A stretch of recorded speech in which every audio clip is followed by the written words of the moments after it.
You're listening to the Teaching Toolbox with Brittany and Ellie.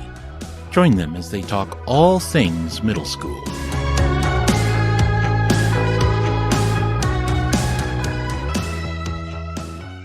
Just recently, in episode 52, we spoke with our friends about our first years in the classroom. And today, we're going to head that way again with another guest, this time joining us all the way from Sydney, Australia.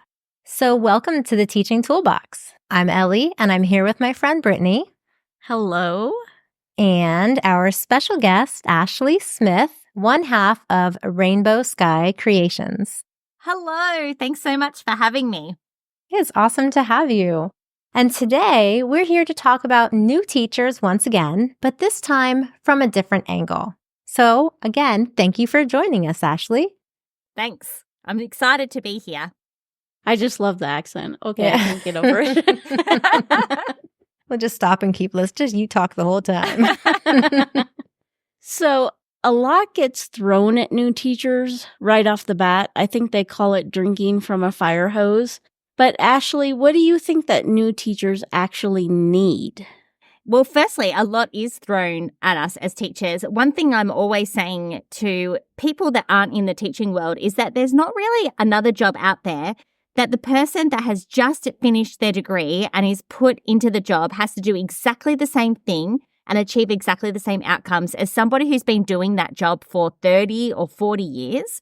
And we have to remember that it can be a really overwhelming thing. And that's why I'm so passionate about helping and supporting new teachers, because we need to let them know that they don't need to be riding that struggle bus. But there are some things that new teachers need. There's lots of fancy things that we see out there that are not necessary, but some of the things that I think are really necessary for new teachers to survive and thrive in those first few years of teaching is firstly a good friend or a colleague that's there just to lend a listening ear or hear what you have to say, bounce ideas off. Someone who's in the teaching game is really good for this because, as I just said, people who aren't teachers or who have never been in the classroom besides being students themselves just don't quite understand all of the stresses and all of the pressures that are put on us as teachers. So a good friend or a colleague is the number one thing that I think is so important. They can really help us get through that first couple of years, not even just the first year, but the first couple of years when times can be tough or even just for celebrations. I think we need to stop and celebrate. I think that is also really important. Yeah, definitely. The next thing that we need, I think, and this one is not as tangible, but it's being adaptable and being resilient. Teaching is always ebbing and flowing. It is always changing. And if you are in the game for a long time, you will see things swing right around. So we'll do something and then that'll go out the door and we'll be doing something else. And then, the trends come back. So we need to be resilient. We need to accept that change happens. And also when we're dealing with humans, little humans, medium-sized ones, bigger ones, nothing ever goes to plan. And we need to make sure that we can adapt ourselves and be really flexible. And I think that's one of the things I really struggled with when I first started teaching, that flexibility piece. I don't think I was a very flexible person, not in a bad way. It was just my personality. But the more I just let go of being rigid and trying to have everything exactly the way it should be and have everything perfect, the easier it got for me. And therefore, I got the best out of my students. It was just a much easier outcome for my students. So I think that piece is important for you and important for your students. And just to remember that teaching is a marathon. It's not a sprint. You're in it for the long game. Even if we're just talking about a year of teaching, it is a marathon. If you come straight out of the gate, full ball, it's going to be really hard to keep up that momentum throughout the entire year. Next up, I would say it's really important to stay organized and get your systems into place to help you stay organized. So a teacher planner is the number one thing that I always recommend new teachers go and purchase. Get a paper planner or a digital planner. Doesn't matter what sort of one. Are you girls paper planners or digital planner gals? I like paper. I'm a paper person for sure. I've tried both and I always fall back to the paper. I'm a paper girl too. But then I've also got my Post-its all over everything besides that. So I've like written down what the plan is, and then there's Post-its everywhere besides. And there's nothing wrong with that because you're organizing your thoughts that way. So get yourself a planner, Post-it notes, anything that helps you get those thoughts and ideas organized, because there's a lot coming at us all the time. And I found when I first started teaching, people would always be telling me things as I'm trying to walk into the classroom and start the day with my kids. And when I wrote those things down, it made it far easier than trying to store it all in my brain and then just getting completely overwhelmed by it all. Oh, absolutely. And the last thing that I think is important, and it's not fancy, but it's to treat yourself to a water bottle or a reusable mug, because you need to really stay hydrated throughout the day of teaching. So get yourself something that you really enjoy drinking out of and treat yourself. Yes. I used to have Diet Coke with me all the time back in the Did early you? days. It was like kids would buy me 6-packs of Diet Coke for Christmas because I drank it all the time. I gave that up, though. I don't do that anymore. I think that is a bit of an important point. Whatever you model to the kids, so they saw that you like Diet Coke, they're going to shower you with Diet Coke. I had a friend who decorated his first classroom with a pineapple theme. At the end of the year, he got so many pineapple-themed gifts. He's like, I don't know what I'm going to do with all of these. I don't even really like pineapples. I'm not going to have another pineapple theme. And he's just got pineapple everything. Oh, that's funny. Yeah. So that is something important to remember as you're walking into your first classroom and thinking about what are the students going to see? What are they going to pick up on? Or what can you hint to them that you like? Yeah, right. Chocolate's really, really tasty. Yes. Chocolate makes me happy. So when you're buried as a new teacher with prepping materials, learning curriculum, navigating parents and students, grading, all the things, how would you suggest new teachers find a balance between work and play? Oh, you know what? We have a membership for new teachers, and one of the main things is they say they want that work-life balance. And then they say, is it even possible to get it? Yeah. And it's an important question to have as teachers that are starting out in their career or teachers that have been teaching for years and years and years. We need to take control of that work-life balance because no one else is going to do it for you. Unfortunately, we work in a society that if you work 20 hours a day, there's not really going to be someone that stops you and says, don't do that. You're probably just going to be given more responsibilities, if we're honest. I mean, I feel like since I started, doing all the after school hours and things like that, it just then became a habit. And that was my habit, to take things home, put the kids to bed, and do more work. And it was a habit that was very hard to break. I think habits is a really great point to bring up here, because we need to get ourselves into good rhythms and into good habits. And the more that we do that, the easier it's going to be. So instead of it being, I'm going to do work after dinner every night, maybe it's going and reading a book or going for a walk or getting yourself into a habit of something that you really enjoy. The other thing I'm going to say in regards to work-life balance, I said you've got to take control of it yourself, but it's really important that you're gentle to yourself. When you're working out your groove, don't be so hard on yourself. I think as teachers, we want to be that A+ student, right? We want to do the right thing. We're always striving to be our best for us, for our teacher, for our other teachers on our staff, for our leadership, for the kids in our classroom, for their parents, That's a lot of people that we're trying to please. So be kind to yourself. Don't overwork yourself to the detriment of your health. Remember, you can't be the best teacher if you're not the best version of yourself. And that involves getting enough sleep. That involves having enough water throughout the day and drinking. It involves nourishing yourself. So you're having good food and you're taking your breaks, and that you're making sure that you are eating throughout the day as well, not just starving yourself because you just don't have time.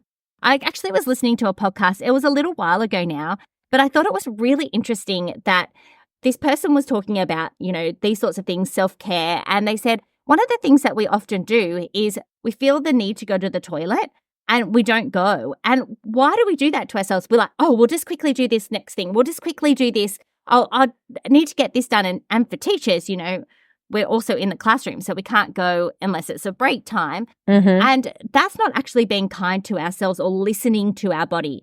I feel like I've gone off on a side tangent there. No, you're good. Keep going. The next thing that you can do to really help with that work-life balance is utilizing the team around you. You know, we think that we're silos as teachers. We think that we're just alone in our own classrooms. But really, schools are full of people. You've got your colleagues, and teachers want to help teachers. So ask for help if you need it. You've got the administration. You've got maintenance, librarians, parents, students. Teaching's a team sport. So get people involved to help you. Now, when I say students help you, think about your classroom. It's a shared space. They can help you clean up that space. Don't let it be left to you at the end of the day. Parents can help you by coming in and assisting. They can help you. I remember I taught kindergarten for a couple of years, and we used to love doing crafts on a Friday, but we would cut out all these like intricate bits, and I would send them home to parents, and they would cut them for me so the kids could piece the craft together and it wouldn't take us, 2 hours. And that was great. And the parents, they loved it because they were contributing. So there's lots of different ways that you can utilize the team around you. Just remember you're not there on your own, and you don't have to do it all on your own. I do remember early on being given the advice that, make friends with the custodian, the maintenance, because they can be your best friend, if you need help with something. Also with the administrative staff in the office, because they can save you in a lot of situations. They're super helpful. So make friends with those people that are not just classroom teachers. Yeah, because those other classroom teachers are busy like you are. The ladies in the office, and generally it's ladies in Australia, but I'm sure there's definitely office men out there too. But the secretaries, they are gold. They will help you if you have forgotten to copy a set of sheets, or you're having trouble with a student, or someone's sick. There's so many ways that they can help you. So I always say that you need to treat them like royalty. Absolutely. Yeah. Absolutely. And sometimes they'll even come watch your class while you go watch somebody else and get some peer-to-peer contact and watch somebody else teach. Yeah, that's a great idea. Or even just to go to the bathroom if that's what you need to do. Yes. Okay, so next up is sort of along the same lines, and it's all about asking for help and being open to ask for help and ask questions if you're unsure. It's going to really save you a lot of time and energy than trying to work it all out on yourself. I remember in my first year of teaching, I had this mentor, and she asked me to give a parent a pacing guide so that the parent could give it to this child's tutor. And I said, oh, okay. And this was before the days of you could really search things really easily on the internet. Anyway, I went home and I cried because I didn't know what a pacing guide was. And my mum is a teacher too. And I said to her, Mum, I don't know what a pacing guide was. She just said I had to give it to this parent. I've got to give it tomorrow. How am I going to create this? And luckily my mum was a teacher, and she said, oh, darling, it's just your scope and sequence. It's just the list of what you're doing each week in maths. And I said, oh, I've got one of those. I know what that is. But if I hadn't have had my mum to ask, I would have just fumbled through that and felt so insecure. And I did know what it was. It was just a different terminology that I wasn't familiar with at the time. So ask for help. And this is where, going back to the very beginning of having that friend, having a colleague that you can go to, that you can trust and you can ask those questions, is so important, because it's really going to save you so much time in trying to work everything out on your own. Absolutely. Next up is all about emails. I was very lucky when I first started teaching. We didn't have emails. Right. Same. There wasn't any. I feel like that makes me feel really old, but it wasn't that long ago, everyone. But with emails, it's a different world these days. So think about when you're checking those emails, and maybe don't check them after you've left work. I always recommend to take those notifications off your phone.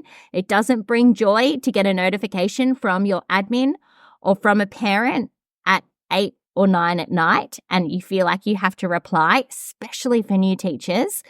Choose a time throughout the day, maybe 2 times throughout the day, that you're checking emails, that you get back to emails. And the rest of the time, focus on your core work, which is teaching the children. And then finally, remember you have to do things that you love besides teaching. Don't lose yourself in becoming a teacher and that's your only identification. Don't forget what made you happy outside of teaching. So Do you like spending time with someone? Do you like doing something? For me, I love reading. So I really try and make sure that I've got a good book that I can dive into and read. Getting outdoors, is that something you love to do? Everyone is different, but don't forget that you have a life outside of teaching, and that is okay. It does not make you a great teacher if you're dedicating everything to the job. I love this advice, Ashleigh. You're speaking like right to me, and I haven't been in the classroom in several years. So thank you. I think we say all these things for new teachers, but it's important for all of us, people who've been teaching for many, many years, or people who are just starting out.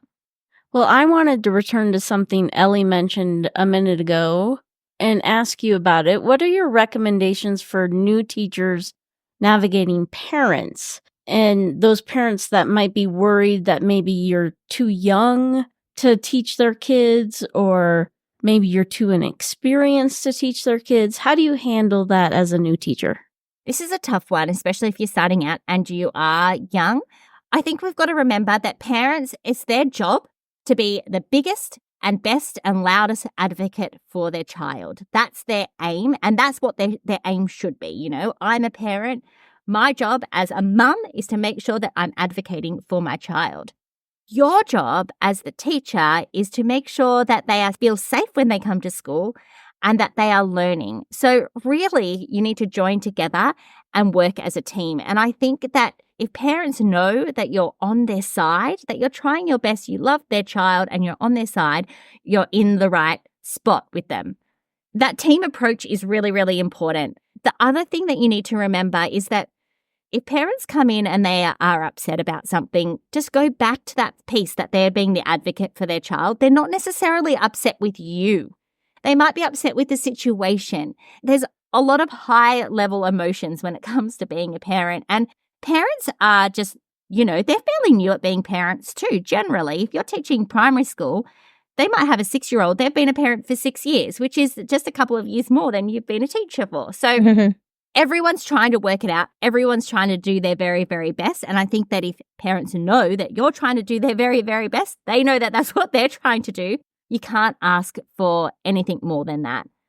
What you can do, though, to keep your parents on track and on your side is to check in with them when you feel like their child isn't being their usual self. If they're having troubles with friendships or they're having troubles with academics, it doesn't matter. Even I know I've talked to parents over the time when I've noticed a child's going to the toilet a little bit too much. And I've said, look, this is a bit unusual. They've gone to the toilet throughout the day, 4 or 5 times. Maybe that's something to check out. And a parent is honestly really appreciative of that, just that check-in. So don't let it get to the point where you're like, this is a disaster. I'm having a disaster time with this child, with their behavior. Check in with the parents as you're going along so that you can work together as a team. And finally, don't let anything catch parents by surprise. So if you're writing a school report card and it's the middle of the year or the end of the year, you don't want your parent to look at that report card and be absolutely shocked in a bad way about what's on that report card. And if you think that they're going to be, call a meeting well in advance to prepare them. Right. You don't want them to look at that and say, "What? I've never heard this before. Where is this coming from?" Right. Do you have any quick tips for quick ways to check in with parents? Like, is there a type of system you might set up for regular check-ins so that as a new teacher, you can kind of keep on top of that without feeling really overwhelmed by trying to check in with parents? What I love to do is have a class list, and I will either send home an email or a very quick phone call home, and I choose 2 or 3 students per week to do that. So I'll just set an afternoon aside. I know that this is my parent check-in day, and I'll just go down the class list and just check in with them. If it's a phone call, you just call up. Hi, it's Mrs. Smith. I'm just checking in. I just wanted to let you know that Johnny did really well in his writing this week. I just wanted to have a really quick check-in. It doesn't have to be something huge. Something positive that you are telling the parent can go a huge way too. And parents, they don't often hear that. Often we just get in contact with them when something negative is happening or when we've got the academics that we're not really happy with. So have a class list, either email, and it just has to be a one-liner. You could even get ChatGPT to help you set up some sort of template for you, or a quick email, a quick phone call home. And if you do that with a few students per week, you'll be able to check in with everyone over the course of the year a couple of times, which is great.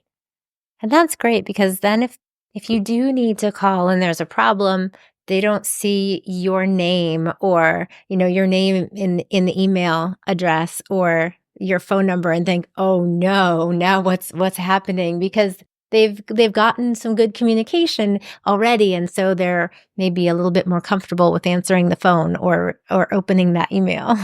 Just make sure that if you say you're going to do updates, that you do them. Because my daughter had a teacher and I happened to take a course from him about new teacher stuff. And he said he had a system like what you explained, Ashleigh, where he did parent updates every two to three students every week. And then my daughter had him as a teacher, and I never once over the course of the year got an update from him. Oh. So I you were was ready like, for those. You're not practicing what you're preaching. Yeah. Either keep your promises or don't make the promises at all. Maybe don't even mention it, but just start doing it. Well, this is some awesome information already. But before we wrap up, do you have any other top time-saving tips for new teachers? Any other tips like that? Yes, I'm all for saving time as a teacher. So the first one is a bit of a mindset tip, but progress over perfection. Remember, sometimes getting something done is better than it being perfect. Sometimes we just have to tick it off the list. So start with that mindset complete shift when it comes to doing some of that work. Sometimes it does need to be really important and really great. Sometimes it doesn't.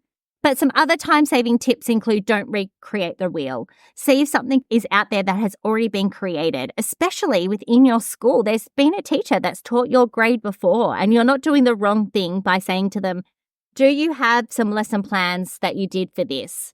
Do you have the resource that you used for this topic?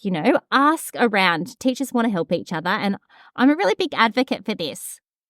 Like, do you have something that worked very, very well for this? I mean, if somebody's been teaching for 10 years and they've got a tried and true lesson for a certain topic that they know is wonderful for students and really helps them, then why wouldn't you want to access that or find out about that? Yeah, absolutely.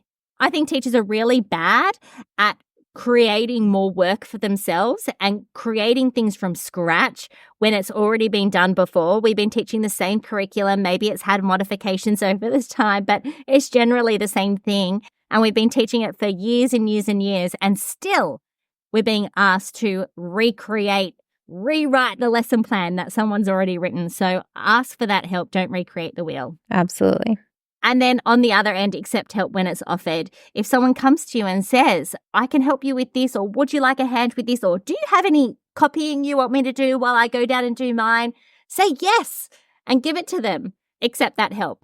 The next one is creating a good morning tab to save you time when you're opening your web pages every day. Now, what I mean by this is that you can save bookmarks on your Google Chrome and you can save them in folders. So I will actually send you guys a link to our Instagram where I visually do this and you can see it through a reel because it's kind of a little bit tricky to explain.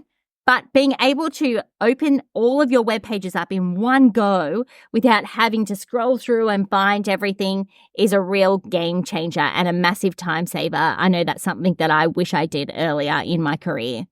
And then finally, which is one of my life hacks that I use for everything, is the 5-minute rule. If you can do something within 5 minutes or less, do it straight away. So we were talking about emails earlier.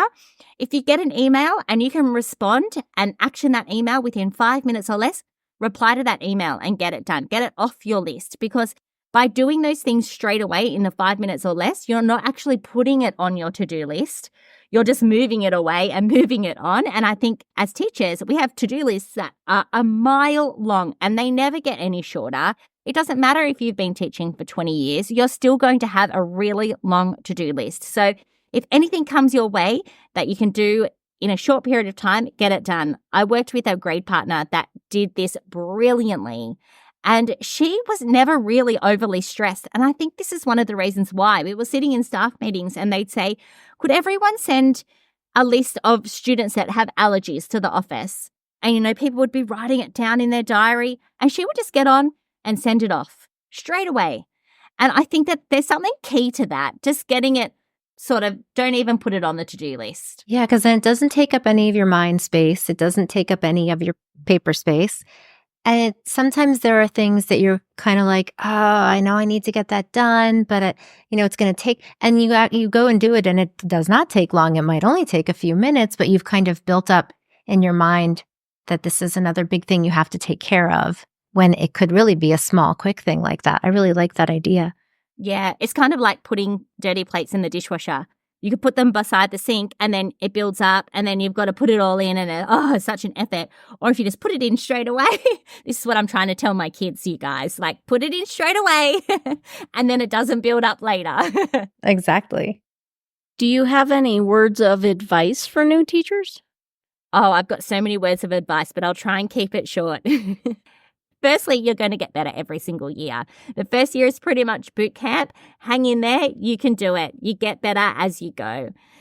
Going back to that to-do list, it's never going to be done. So let's get comfortable with the fact that you're still going to have things on that to-do list. The aim is not to get it all done. The aim is just to be comfortable, to be able to move on to the following day and go and do something that you enjoy after school if you can. Also remember, not every student's going to walk away from your lesson with this like, yes, I got that. You're the best teacher in the world. Thank you so much. That is okay. If 70% of the students get it, you know that you've nailed it. If they don't, you know that you need to go back and work on that a little bit more.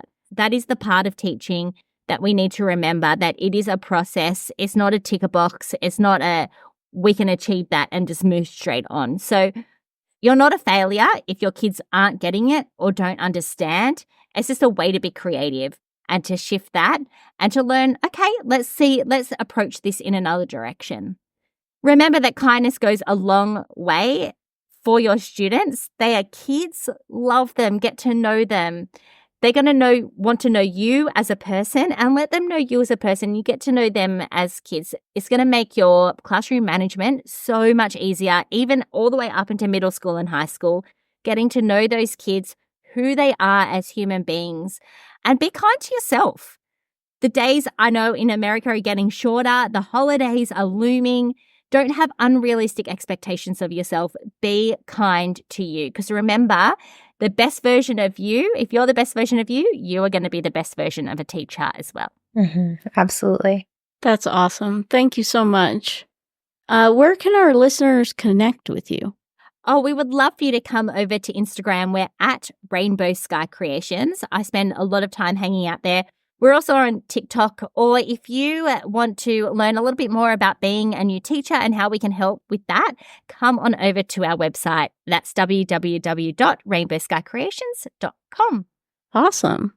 So for those new teachers out there, we've learned some awesome ideas about having a mentor or colleague, friend that you can talk to, that resiliency and adaptability, building in that work-life balance that I still need to work on, working with parents, and making sure that you take in those words of advice from Ashleigh that she so wonderfully shared with us. We've heard great words of advice, and my favorite tip, progress over perfection. Work on that one every day. So thank you so much for sharing all of this great wisdom with us, Ashleigh. Thank you so much for having me. We hope you heard some tools you can add to your teaching toolbox. Remember to follow or subscribe to the podcast so you never miss an episode. And remember to head on over to Instagram or TikTok and follow Ashleigh. We'll talk with you soon. Bye. Bye. You just listened to the Teaching Toolbox. Follow them on your favorite platform for more episodes and share it with a friend.